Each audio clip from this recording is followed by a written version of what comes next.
السلام عليكم ورحمة الله وبركاته. كنت جالس في هذا الحقل وأصنع الفيديو وحيدا. فجأة جاء هؤلاء الصغار من المدرسة. তোমরা কোথায় গিয়েছিলে? মাদ্রাসায়। তোমরা কোথায় গিয়েছিলে? এই প্রশ্নটা তো আমি বাংলায় করলাম। এই প্রশ্নটার বাংলায় যখন আমি প্রশ্ন করলাম তখন সাথে সাথে কিন্তু এটার আরবিটা আমি জিজ্ঞেস করে ফেলতে পারি মনে মনে। ইলা আইনা যাহাবতুম আও মিন আইনা আতাইতুম, তোমরা কোথা থেকে আসছো?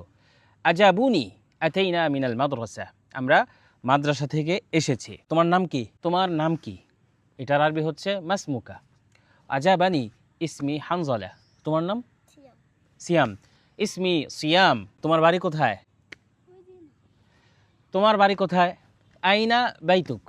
আজাবানি বাইতি হুনাকা, তোমার মাদ্রাসা কবে বন্ধ হবে? বন্ধ হয়ে গেছে। সাআলতুহু মাতা তুআত্তালু মাদ্রাসাতুক, আজাবানি মাদ্রাসাতি কত উত্তিলাত, কয় দিনের বন্ধ হয়েছে? ইয়ানি সাআলতুহু ইলা মাতা তুআত্তালু মাদ্রাসাতুকুম, আজাবানি আহাদ আন্নাহু লা ইয়ারিফ ওয়াল আখার আজাবানি আন্নাল মাদ্রাসা উত্তিলাত লিমুদ্দাতি উসবু'। এই যে দেখেন, সাধারণ কিছু দুইটা বাচ্চার সাথে আমরা এই যেই কথাগুলো তাকে বাংলায় জিজ্ঞেস করা যায়, এই কথাগুলো আবার আরবিতেও জিজ্ঞেস করে ফেলা যায়। অর্থাৎ দৈনন্দিন জীবনে আমরা যত পরিস্থিতিতে পড়ি, বাংলায় যেগুলো আমরা বলে পার পেয়ে যাই, ঠিক সেই কথাগুলো কিন্তু আমরা আরবিতেও বলে ফেলতে পারি।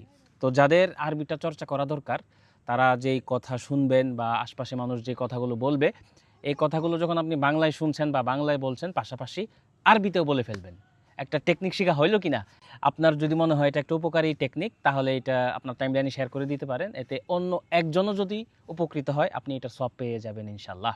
সদকায়ে জারি হয়ে থাকবে। আসসালামু আলাইকুম।